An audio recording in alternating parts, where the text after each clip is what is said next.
Welcome to another edition of Our City. This week, the City of Elizabeth, many of us will be attending the New Jersey League of Municipalities, the 103rd Annual Conference in Atlantic City.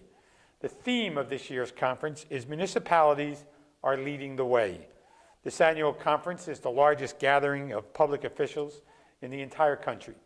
This year, thousands of delegates will have the opportunity to attend educational sessions, workshops dealing with land use, housing, public health, economic development, public safety, taxation, budgeting, and much more. For more information, you can visit the League of Municipalities website at www.njslom.org. And as a former president of the League of Municipalities, I can tell you that this organization is very worthwhile for an education perspective for municipal employees. And on Saturday, November 17th of this week, starting at 7 o'clock in the evening, I'm going to be with the Boy Scout Troop 101, their Court of Honor and their dinner. This event is held at Our Lady of Fatima Church on Spring Street in the arches attached to it. Following that event, around 7:30, I will attend a presentation of Godspell. It's presented by the Thomas Jefferson Arts Academy. This show will be performed again on Sunday, November 18th at 2 o'clock in the afternoon. So if you need any information concerning these events or any other events, please contact the Public Information Office at 908-820-4124. And for this week's show, for the beginning segment, I'm pleased to be joined by our Chief Technology Officer here in the City of Elizabeth, Mr. Darren Bryden. Darren, welcome to the show. Hello, Mayor. How are you? How you doing? I enjoy our fireside chats. Chats. Chats. It's a new word Chats. you come up with there for a minute. Being a technology officer, I like new words. I know words. So, as a Chief Technology Officer, Darren, you're always trying to come up with new ideas, and GovPilot is something that we're instituting here in the City of Elizabeth in an incremental way. Yes. But tell us, how did it get started, first of all, before we get into the nuts and bolts of it? Years ago, we had a service line where you can call in if you had an issue. Which is something I started here in like '93. Way before my time. I know, but it's I was way just a outdated baby. too, right? Yeah, it was just a baby. So we had a service line, and for whatever reason, it wasn't able to handle the volume, or it was difficult without technology to move the information around. Nowadays, it's much easier. So what I do is I focus on... Well, the service line was supposed to spread the information to other departments, but it Correct. was breaking down. Right. If you called health department, construction department should know about the call. Correct. But that was losing in translation. Right.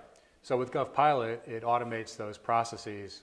If you report a concern as a resident, it'll go, the logic in the system will take it to the appropriate department. So if it's overgrowth, weeds, things like that in your neighbor's yard, and it's infringing upon you, you use your phone, or you can use the website, and you communicate your information to us, and it goes to the appropriate departments that are responsible for inspecting that, and then for, making sure it gets cleaned up. So Darren, the department you work in, what exactly are the responsibilities of that getting to GovPilot? Well, I'm in business administration, so we have kind of a global look over City Hall to try to find ways of working better. Within my department, I'm focused on what I call SMACs. So it's social media, basically, our Facebook, our Twitter, or, YouTube, all those kinds of things. Mobile apps. We have a Report a Concern app now. We have a Recycle Coach app. Analytics. Once we collect data, how do we learn from that data so we provide better service going forward? The cloud. Rather than building a big data center at City Hall, as we bring in new technology, we're using the cloud to store the information so that people can access it from anywhere, any device. And then security, making sure that we're keeping our residents' data safe and employees' data safe. I never heard the term SMACs before. SMACs, yes, SMACs. Did you come up with this? No. No, it's a Take credit for it, because I haven't something. heard it before. I came up with this, man. There you go. Take credit for it. So Someone's going to call me out on that. you've been on the show before, but a lot's happened since the last time. When was the last time you were here? It was about 2011, and I was on talking about social media. And then we have a new phone system that we put in just after that, a digital phone system to make it easier for us to deal with public issues. So GovPilot is the latest project that I've been working on. And we have over 1,000 records created in the system without really announcing it to the public. This is people finding it on our website or finding it on the App Store, the Google Play App Store. It's going to be on the Apple Store very soon, and people calling into City Hall and City Hall employees typing the information into the system as well. So tell us, you mentioned the website twice so far, and we've had issues with our website, and we've shared it on social media, but maybe you could share it on old-fashioned television media. What happened to our website, and when is it expected to get back? Our website, like many municipalities, was hacked by someone overseas. No way of really tracing exactly who it was, but The Russians. It could be, yes. Our server farm, the company who maintained our data, was hacked, not really us. It sounds like, something happened here. It didn't happen here. It happened where they had our website stored. Unfortunately, it was a really bad hack. It destroyed, the ability to have the site up. So in the meantime, we decided that it was time to do a new website anyway. So we started the government procurement process of interviewing vendors and going through the RFP process to do it, legally and correctly, which takes time. And we've selected a vendor. Civic Plus is the name of the company. We're starting now with the data collection. What does each department want on the website? What kind of functions will the website have? So that's where we are now. But we have had a rudimentary website up, that has maps and information that people find useful on a daily basis. And what's our timing for when our website should be rebuilt? Our timing is the end of the year. The vendor's timing might be a little later than that, depending on, But that's our goal. Our goal is to get it done by the end of the year, yes. So besides the website and GovPilot, any other projects you're working on at this stage? Well, an extension of GovPilot, which is hopefully very exciting to our residents, and I live in Elizabeth as well, so this is important to me, is the ability to pay online.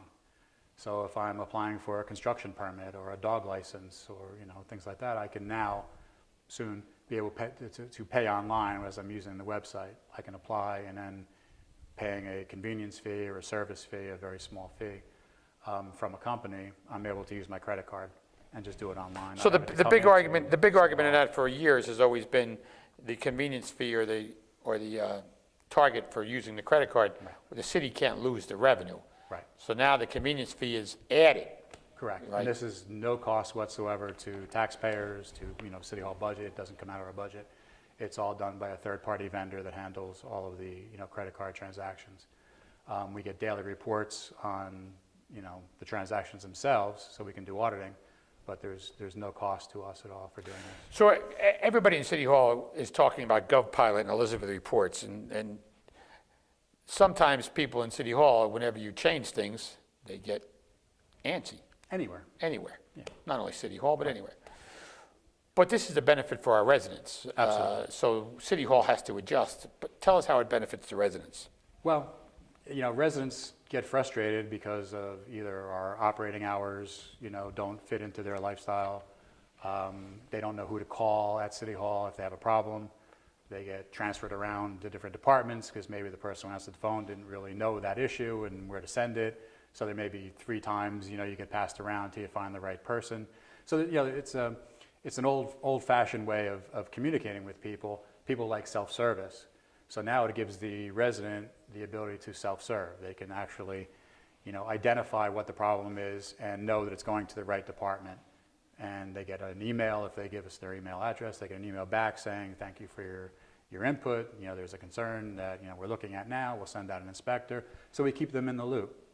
And if it doesn't get done? Well, then there's a record of it, the extended, how many days it's But been we're also open, that's a relying on record. the resident to tell us it didn't happen, right? Well, if we're doing our job, the inspector will be putting notes in there saying, I went out and saw it, and it's an invalid complaint, or, we're taking care of it, or the homeowner's been given a violation to clean up their property. So what are some of the most common complaints? It's been, over the summer, it's been overgrowth of weeds, high grass and weeds. So over the winter, it'll be potholes. It'll be potholes, it'll be heat, lack of heat in apartment buildings. We've been getting a lot of those already. Commercial vehicles parked on public property. So there's, it's difficult to park in the city now. You have commercial trucks parking on city streets overnight, which makes it, difficult for residents to find parking. So there's a lot of complaints about that as well. And we ticket those. vehicles. Hopefully, yeah. Hopefully. So can residents use mobile phones now to do this? They can. It's on the Google Play Store, and by the time this airs, it'll probably be on the Apple Store. So you can just download it, and it enables, it's pretty cool. It enables you to take a picture of the problem if it's something you can take a picture of. It uses GIS to tell us where you were when you took that picture, so it automatically puts the address in. And then you just type And in how do your employees complaint. now handle it better than the service line? Well, the employees now are, number one, held accountable, but number two, it's a very comfortable and, the system makes sense to them as the way it operates, because we spent time with them, interviewing them. How would you like this form to look? How would you like to gather the information? What's important to you? What's not important to you? So this way, they have a buy-in to how it looks and how it feels. You spent months on working on the form Yes. before we even updated it, Yes. right? Yeah. We did a pilot over the summer before we released it to the public to make sure everything was working properly, that the employees knew, what's expected of them and how it works. And for most part, the employees are cooperating? Oh, cooperating is Yeah. 100%. There may be some people that are reticent to cooperate, but they are cooperating. So, switching gears, I've also asked you to take a lead on Census 2020. Yes. And you and I were in Baltimore for a quick meeting a while ago. It's still early, but you're also ahead of the curve, right? What work is being done by you and others to ensure an accurate count in Elizabeth? We spent months going over the 2010 census data to make sure we're capturing any changes, any new construction that was done, any errors that might have worked their way in, duplicate street names, could be Vine Street, Vine Ave, so things like that. We went through the system and made sure we cut out anything that doesn't make sense, it doesn't work for us, so that we have, a clean slate as we go into 2020. The biggest concern right now is politics. If we can keep politics out of the census and do what, Congress says we should do, is account everybody, we'll be okay. If there's questions in the census that keep people from cooperating, then it's going to be more difficult for us to get an accurate count. Darren, I want to thank you for taking the time to join us on the show. Always I a look pleasure, forward to Mayor. working with you on the Census 2020 and making sure GovPilot works for the residents of our city. Thank you. Fantastic. Thank you. Please stay with us after these messages, where I'm going to be joined by Krishna, the Director of Health and Human Services here in the city of Elizabeth.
Welcome back to our city, and for the second half of this show, I'm pleased to be joined by Krishna, the Director of Health and Human Services here in the city.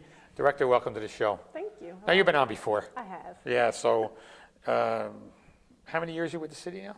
Oh, what are we going on? 5, 6, 7? Yeah, I think we're going on 7 years. We're going on 7 already. Yeah. Can you believe it? Yeah, no, it's gone really fast. Yeah, Yeah. really So fast. excited, ready for the next run. Yeah, I know.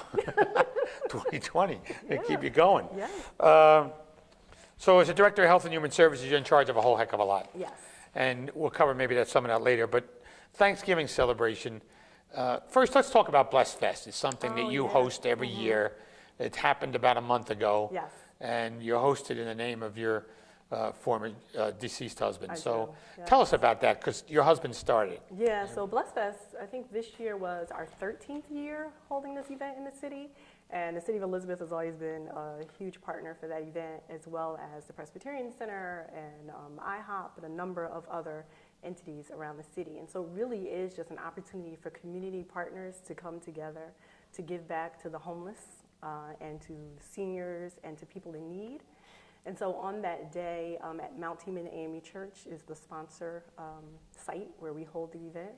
They actually provide over 500 hot meals for people who come that day to eat.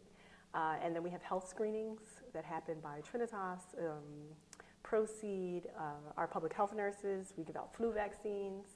And then we also give away blankets, which you're always a sponsor to help us buy blankets, gloves, hats, scarves,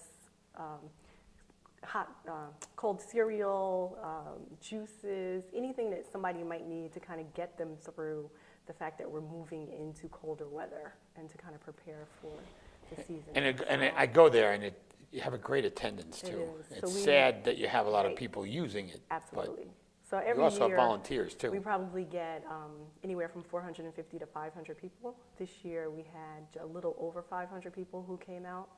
I think it's a sign of our times, right? So we know that the welfare laws, AFDC, those programs have changed.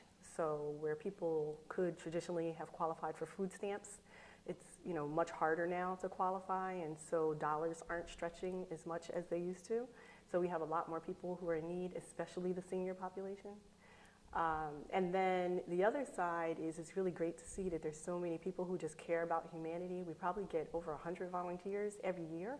And I really don't do any advertising for volunteers. We put the flyer out. People know that it happens the same time every year, and they always come out to volunteer. So tell us about the Thanksgiving celebration that you're working on. So we always partner with the Thanksgiving celebration as well. So this celebration has happened over 50 years in the city. 50? Yes, By, over 50 who started years. this, your father? The Eport Presbyterian Center started it when my father was in leadership there. Another event that always gets a ton of volunteers, which is great. Traditionally, it's always happened on Thanksgiving Day. And we would do delivery of meals, hot meals to sick and shut-in throughout the city. Always 300 to 400 people. We've changed. Last year was our first year where we changed and did a combination of people coming in to sit down and eat at the IHOP by Jersey Garden Mall. And they can have a hot meal there. And then we also deliver to those who are unable to get out. So the city provides busing to any seniors who want to be picked up throughout the city and want to go and sit and have a meal at IHOP. And IHOP provides all of the turkey, the stuffing, the mashed potatoes, all of the fixings. And then we have community volunteers who donate all of the desserts. So is this held on Thanksgiving? So now this year is happening on November 19th. There's a 3 o'clock seating for the people who want to eat early and get in, because we know a lot of times with our seniors, they don't like to stay out late. So there's a 3 p.m. seating and a 5 p.m. seating. Okay, that's a Sunday. 19th? No? November 19th, no. No, it's a Monday? It's a Monday, It's a Monday. yeah. So, okay. So- So what inspired you to keep doing this? Your father started, but sometimes it's like, okay, I'm I know, going to move yeah, on. It's But a lot of work. it's a lot of work, yeah, so. Well, the fact that so many people have stepped up to be a part of it helps to so this has become not a lot of work at all. I mean, Bless Fest is the same thing, that there's so many partners and volunteers that it has become a very easy event to put together. So Thanksgiving is the same way.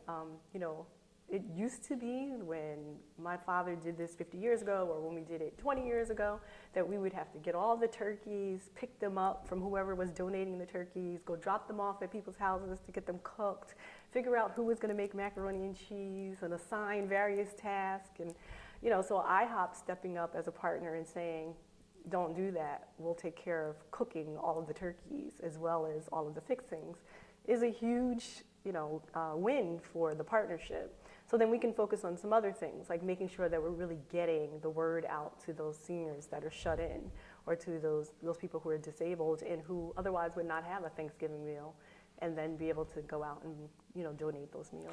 So do you have sponsors here, Director? So there really aren't sponsors, there's partners. So there's no one person or one entity that kind of writes a check to anyone, and I think for me, those are the best kind of the best kind of partnerships are where everybody's doing a little, right? And so there's no big bill that's got to be paid, right? So IHOP again pays for all of the food. We don't pay for any of that. The city provides all of the transportation, so there's no check to be written there.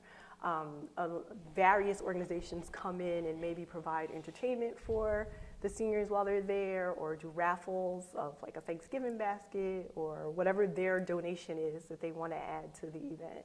So the Presbyterian Center always makes sure that they provide desserts and other items. And so there's really no, there's partners, the Eport Presbyterian Center, the city, and IHOP. So can you accept donations to this cause, or how do people? Yes, so if someone wanted to donate, for example, cases of water or items to be raffled, like Thanksgiving baskets to be raffled, then they can contact myself or anyone in the Office on Aging or anyone at the Presbyterian Center, and they can arrange for that stuff. So what items are needed? I mean, you mentioned water, but are there other items that are needed?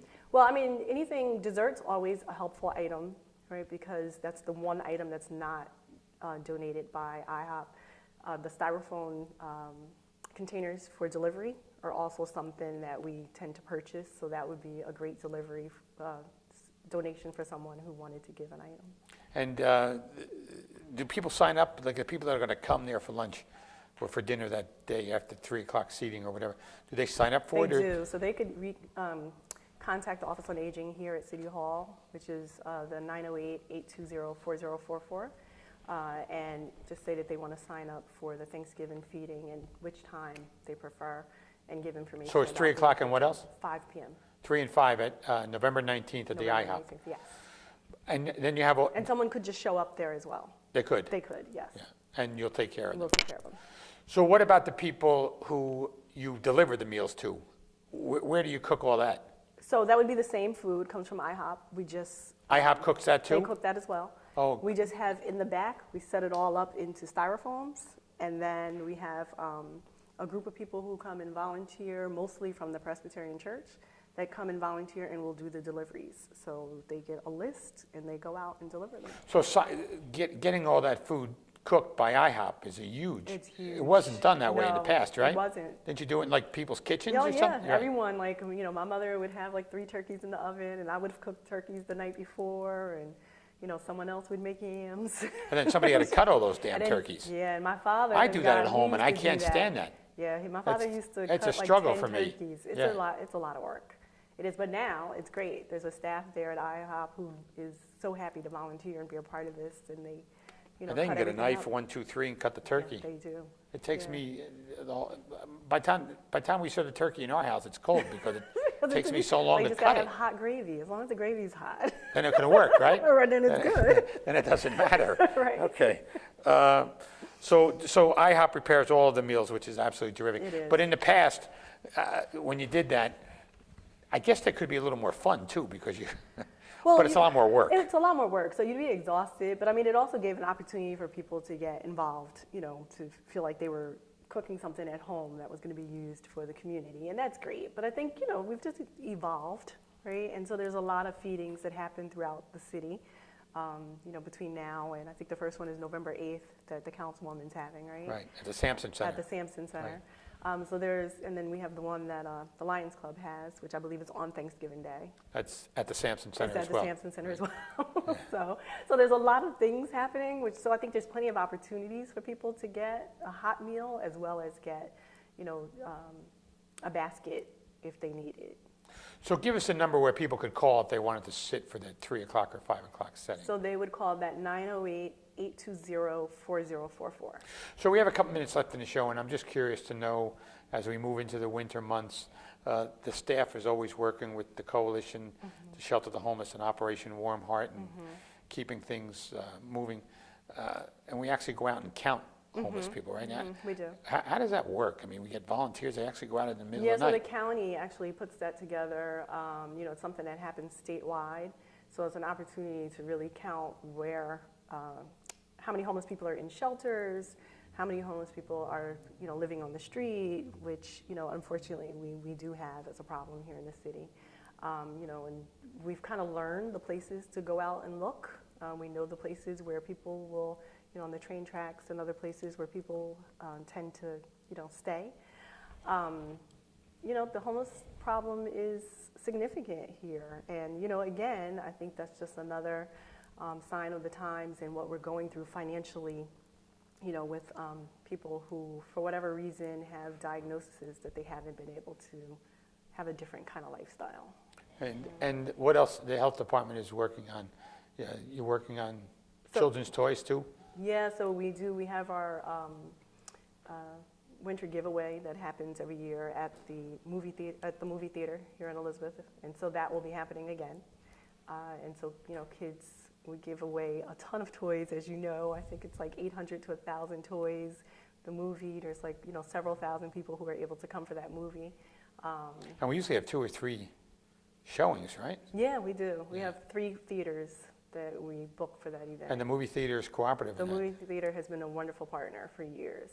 Yeah. So, and that was something that was started under Councilwoman Perkins Augusti's Right. leadership. So, it's continued for many years now. So Director, I want to thank you for taking the time to join us on the show. You're welcome. Look forward to working with you and providing these issues for the residents of our community, and thank you for your leadership. Thank you. So I want to thank Director Krishna Garlick for joining us on the show here this evening, and I look forward to seeing you next week on another edition of Our City.